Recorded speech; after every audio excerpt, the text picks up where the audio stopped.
চারজন college student, 7জন হাসিখুশি মানুষ, আর তাদের একটি শখের ভ্রমণ আচমকা পরিণত হয় এক বিভীষিকায়। কিছু অসাধু মানুষের একটি ভুলে জন্ম নেয় কিছু হিংস্র দানব। তারা মুহূর্তে শেষ করে ফেলতে পারে সবকিছু। বন্ধুরা, আজকের ভিডিওটি খুবই রোমাঞ্চকর হতে চলেছে, তাই ভিডিওটিতে লাইক দিয়ে চ্যানেলটি সাবস্ক্রাইব করে পাশে থাকুন। চলুন মূল গল্প শুরু করা যাক। একটি বৃষ্টি ভেজা রাত, ঘন জঙ্গলের মাঝে একটি বাড়ি। সেই বাড়িতে অবৈধ কোনো কাজকর্ম চলছিল। কয়েকটি লোক বন্দুক হাতে সবকিছু দেখাশোনা করছে। বিভিন্ন ক্ষতিকারক কেমিক্যাল দিয়ে সেখানে কিছু একটা তৈরি করা হচ্ছিল। আচমকা সেখানে পুলিশের রেড পড়ে। দুপক্ষের মধ্যে ভয়াবহ লড়াই শুরু হয়। এক পর্যায়ে ড্রামে মজুদ থাকা বিষাক্ত কেমিক্যাল মাটিতে পড়ে যায় এবং সেই কেমিক্যাল গড়িয়ে একটি নদীতে চলে আসে। সেই নদীতে বাস করত কিছু হিংস্র কুমির। কেমিক্যালগুলো কুমিরের শরীরে মিশে যায় এবং সেই কেমিক্যালের প্রভাবে কুমিরগুলোর শরীরের কোষ অস্বাভাবিকভাবে পরিবর্তন হয়ে যায়। এরপর মুভির দৃশ্যপট পরিবর্তন হয়। আমরা কাইলি নামের একটি মেয়েকে দেখতে পাই। সে বায়োলজির স্টুডেন্ট। কাইলি তার ক্লাসরুমে বসে আছে। প্রভাষক সেই ক্লাসে লেকচার দিচ্ছিলেন, কিন্তু কাইলির ক্লাসে মনোযোগ নাই। সে চ্যাটিং করছিল। প্রভাষক সেটা খেয়াল করে। এতে বিরক্ত হয়ে কাইলিকে ধমক দেয়। তারপর তাকে কিছু প্রশ্ন করে, কিন্তু কাইলি প্রশ্নের উত্তর দিতে না পেরে চুপ হয়ে থাকে। এর মধ্যে ক্লাসের টাইম শেষ হয়ে যায়। কাইলি ক্লাসরুম থেকে বের হয়ে আসে। সেখানে কাইলির জন্য অপেক্ষা করছিল তার বন্ধু অ্যালেস। কাইলি অ্যালেসকে দেখে খুব খুশি হয়। অ্যালেস বলে, তোর জন্য সারপ্রাইজ আছে। কাইলি বলে, কি সারপ্রাইজ? অ্যালেস বলে, বাইরে চল, দেখতে পাবি। তারপর দুজন বাইরে আসে। সেখানে মালিকা ও স্যাম তাদের জন্য অপেক্ষা করছিল। অ্যালেস বলে, আমরা ফ্লোরিডার একটি আইল্যান্ড ট্রিপে যাচ্ছি, তুই না করতে পারবি না। কাইলি বলে, এখন পড়াশোনার অনেক চাপ, আমি যেতে পারবো না। কিন্তু অ্যালেস নাছোড়বান্দা, সে কাইলিকে রাজি করেই ছাড়ে। তারপর গাড়িতে করে তারা রওনা দেয়। প্রতিমধ্যে রাত ঘনিয়ে এলে তারা একটি ছোট্ট রিসোর্টে ওঠে। সেখানে সবাই মিলে সুইমিং করে। তারপর সবাই রুমে ফিরে আসে। রিসোর্টে পরদিন সকাল হয়। তারা আবার বেরিয়ে পড়ে ফ্লোরিডার পথে। মাঝে তারা একটি জেনারেল স্টোরে যাত্রা বিরতি দেয়। কাইলি খেয়াল করে সেখানকার প্রত্যেকটি পত্রিকায় কুমিরের আক্রমণে মানুষ মারা যাবার খবর প্রচার হচ্ছে। কাইলি কিছুটা অবাক হয়, হঠাৎ কুমিরের আক্রমণে এত মানুষ কেন মারা যাচ্ছে। হঠাৎ পাশে একটি লোক কাইলিকে বলে, তোমরা কোথায় যাচ্ছ? কাইলি বলে, আমরা ফ্লোরিডা যাচ্ছি। সে লোকটি বলে, তোমরা পানি থেকে দূরে থেকো, আজকাল ফ্লোরিডার পানি খুব ভয়ানক হয়ে গেছে। কিন্তু কাইলি এ ব্যাপারটিকে পাত্তা দেয় না। তারা আবার যাত্রা শুরু করে। এরপর তারা ফ্র্যাঙ্কস এয়ারলাইন্স নামের একটি প্রাইভেট এয়ারপোর্টে আসে। মিস্টার ফ্র্যাঙ্কস তাদের অভ্যর্থনা জানায়। ফ্র্যাঙ্ক সেই এয়ারলাইন্সের পাইলট এবং মালিক। তারা 4জন সহ এখানে আরও 7জন যাত্রী ছিল। মিস্টার ফ্র্যাঙ্ক সবার উদ্দেশ্যে বলে, আমরা পানির খুব কাছাকাছি দিয়ে উড়ে যাব, যেন তোমরা সত্যিকারে অ্যাডভেঞ্চার পাও। এরপর তাদের ফ্লাইটটি আকাশে উড়াল দেয়। ভালোই চলছিল সবকিছু। আচমকা তাদের প্লেনে যান্ত্রিক ত্রুটি দেখা দেয়। প্লেনের একটি ইঞ্জিন বন্ধ হয়ে যায়। সব যাত্রীরা আতঙ্কিত হয়ে পড়ে। প্লেনটি নিয়ন্ত্রণের বাইরে চলে যায়। কিছুক্ষণ পর দ্বিতীয় ইঞ্জিনটিও পুরোপুরি বন্ধ হয়ে যায়। বিমানটির ক্রো পাইলট রে বলে, কিছুক্ষণের মধ্যেই আমাদের প্লেনটি ক্র্যাশ করবে। ভয়ানক ঝাঁকুনিতে অনেকেই আঘাত। এদিকে কাইলি ভয়ে নিথর হয়ে যায়। তাদের প্লেনটি ক্র্যাশ করে। এরপর দেখা যায় প্লেনটি একটি জঙ্গলে ঘেরা ছোট্ট নদীতে পড়ে রয়েছে। কিছু যাত্রী আহত হয়ে গেছে। কিছুক্ষণ পর কাইলির জ্ঞান ফিরে আসে। স্যাম কাইলিকে সাহায্য করে। কাইলি দেখে অনেক মানুষ আহত অবস্থায় রয়েছে। এক যাত্রীর হাত ভেঙে গেছে। কাইলি তাকে সাহায্য করে। সেই প্লেনের কো পাইলট রেকে খুঁজে পাওয়া যাচ্ছে না। ফ্র্যাঙ্কস তাকে খোঁজার চেষ্টা করছিল। সব যাত্রীদের মোবাইলগুলো অকেজো হয়ে গেছে। যোগাযোগ করার কোনো উপায় তাদের কাছে নেই। অ্যালিস বলে, ভয়ের কিছু নেই, কিছুক্ষণের মধ্যেই উদ্ধারকর্মীরা আমাদের এখান থেকে বের করবে। কিন্তু ফ্র্যাঙ্কস এমন কিছু বলে যা শুনে সবাই হতভম্ব হয়ে যায়। ফ্র্যাঙ্কস বলে, তাদের এই ফ্লাইটটি ছিল আনরিচেড, অর্থাৎ এই ফ্লাইটের কোনো তথ্য কারো কাছে নেই এবং তাদের উদ্ধার করতে কেউ আসবেও না। সব যাত্রীরা এবার আতঙ্কিত হয়ে পড়ে। ফ্র্যাঙ্কস বলে, আমাদের দক্ষিণ পশ্চিমে যেতে হবে। 40 মাইলের মতো হাঁটলেই আমরা হয়তো লোকালয়ে পৌঁছে যেতে পারি। এরপর তারা প্রয়োজনীয় কিছু জিনিসপত্রগুলো সংগ্রহ করে। এদিকে অ্যালেস কৌতূহলবশত জঙ্গলে প্রবেশ করে। সেখানে অদ্ভুত আকৃতির কিছু ডিম দেখতে পায়। একটি ডিম নিজের কাছে সংরক্ষণ করে। তারপর সবাই সেই স্থান ত্যাগ করবে এমন সময় এক যাত্রী দেখে নদীর মাঝখানে কো পাইলট রে দাঁড়িয়ে আছে। ফ্র্যাঙ্কস, কাইলি এবং স্যাম তাকে উদ্ধার করতে যায়। হঠাৎ এক বিশাল দানব আকৃতির কুমির রেকে কামড়ে ধরে, তারপর পানির নিচে টেনে নিয়ে যায়। এ দৃশ্য দেখে সবাই প্রাণপণে নদী থেকে উঠে আসে। তারা বুঝতে পারে এই এলাকা খুব বিপজ্জনক। তারা দ্রুত নদীর পাড় ত্যাগ করে জঙ্গলের ভেতরে ঢুকে পড়ে। সবাই খুব ভীত হয়ে পড়ে। এবার জঙ্গলের রাত নেমে আসে। শুকনো মাটি দেখে তারা বিশ্রাম নেয়। এরপর তারা সিদ্ধান্ত নেয় পালাক্রমে সবাই ঘুমাবে। একজন পাহারা দিবে আর বাকিরা ঘুমাবে। মাঝরাতে এক যাত্রী প্রকৃতির ডাকে সাড়া দিতে বের হয়। আচমকা তার ফোনটি বেজে ওঠে। সে দেখে তার ফোনটি মাটিতে পড়ে আছে। সে ফোনটি রিসিভ করতে যাবে, এমন সময় এক দানব তার মাথা কামড়ে ধরে তাকে শেষ করে ফেলে। পরদিন সকালে সবাই তার ক্ষতবিক্ষত দেহটি দেখতে পায়। কিন্তু অবাক করার বিষয় হচ্ছে, কুমিরটি সেই লোকটিকে শুধু হত্যা করেছে, তার দেহটি খেয়ে ফেলেনি। ফ্র্যাঙ্কস বলে এই এলাকার কুমিরগুলো অদ্ভুত হয়ে গেছে। তারা শুধু মানুষ শিকার করে, কিন্তু তাদের দেহ খায় না। ফ্র্যাঙ্কস আরও বলে এইসব কুমিরদের রাজা হলো ক্রিস্টিনা নামক এক কুমির। স্থানীয়রা বলে তার মুখের উপর একটি কাটার দাগ রয়েছে। এ শুনে সবাই আতঙ্কিত হয়ে পড়ে। এরপর তারা সামনে এগোতে থাকে। কিছু দূর যাবার পর তারা একটি কুঁড়ে ঘর দেখতে পায়। তারা সেই ঘরের দিকে এগোতে থাকে। আচমকা কাইলি সবাইকে থামিয়ে দেয়। ফ্র্যাঙ্কস বলে কি হলো, থামতে বললে কেন? কাইলি বলে তোমরা যে যেখানে আছো সেখানে দাঁড়িয়ে থাকো। তারপর কাইলি 3টা জায়গা দেখিয়ে বলে এখানে কুমিরগুলো লুকিয়ে আছে। তারা যে কোনো সময় আমাদের উপর আক্রমণ করতে পারে। আমাদের সবাইকে একসাথে দৌড়ে পালাতে হবে, কারণ কুমির একা মানুষকে আক্রমণ করে।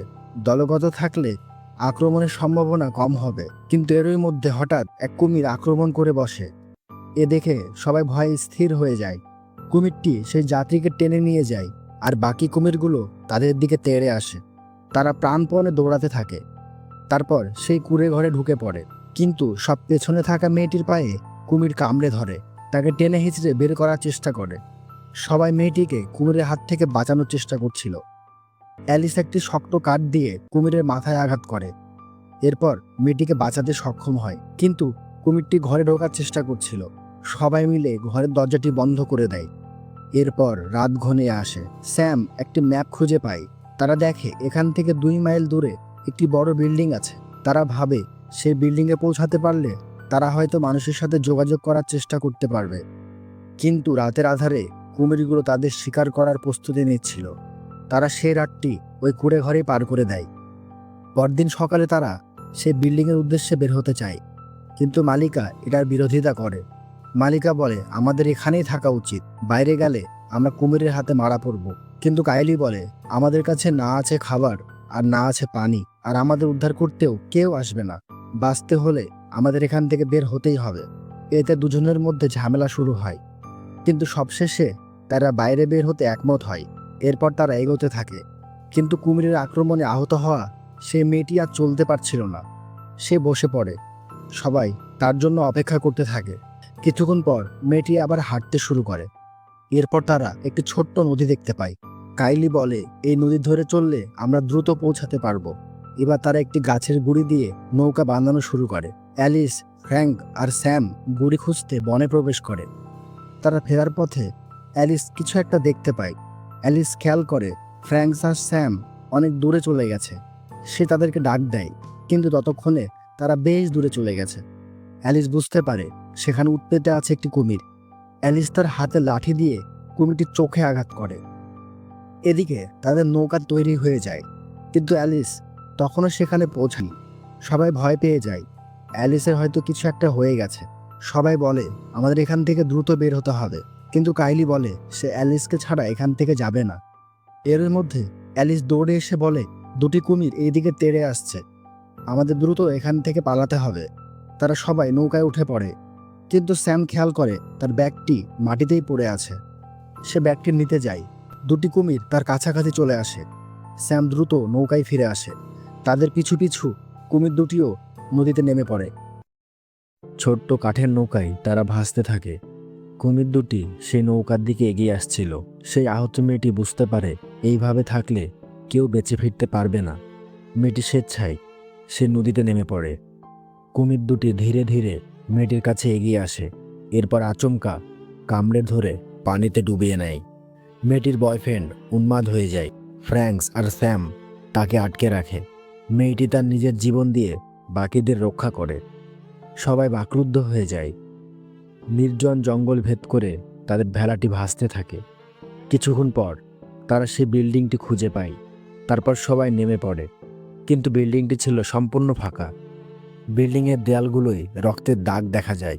ফ্র্যাঙ্কস সবাইকে শব্দ করতে নিষেধ করে, কিন্তু মালিকা এসব তোয়াক্কা না করে দরজা খুলে ভেতরে ঢুকে যায়।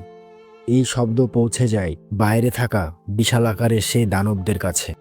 এদিকে ফ্র্যাঙ্কস বিল্ডিংয়ের ভেতরে লাইট জ্বালিয়ে দেয়। এরপর দুটি গ্রুপে বিভক্ত হয়ে অ্যালেস, ফ্র্যাঙ্কস ও মালিকা বিল্ডিংয়ের ওপর দিকটায় যায়। অপরদিকে কাইলি, স্যাম আর ডম অন্য দিকটায় যায়। তারা নিঃশব্দে এগোচ্ছিল। কিছুক্ষণ পর তারা একটি ঘরে অদ্ভুত কিছু কেমিক্যাল দেখতে পায়। কাইলি বলে, নিশ্চয়ই এই কেমিক্যালগুলো কোনোভাবে এইসব কুমিরদের শরীরে প্রবেশ করেছে। তারই প্রভাবে এই এলাকার কুমিরগুলো এত বিপজ্জনক হয়ে উঠেছে। আচমকা ক্ষতবিক্ষত শরীর নিয়ে একটি ছেলে কাইলির সামনে এসে পড়ে। তারা চমকে ওঠে। ছেলেটি বলে, তোমরা এখান থেকে পালিয়ে যাও, দানবগুলো সব জায়গায় আছে। এই বলে ছেলেটি মারা যায়।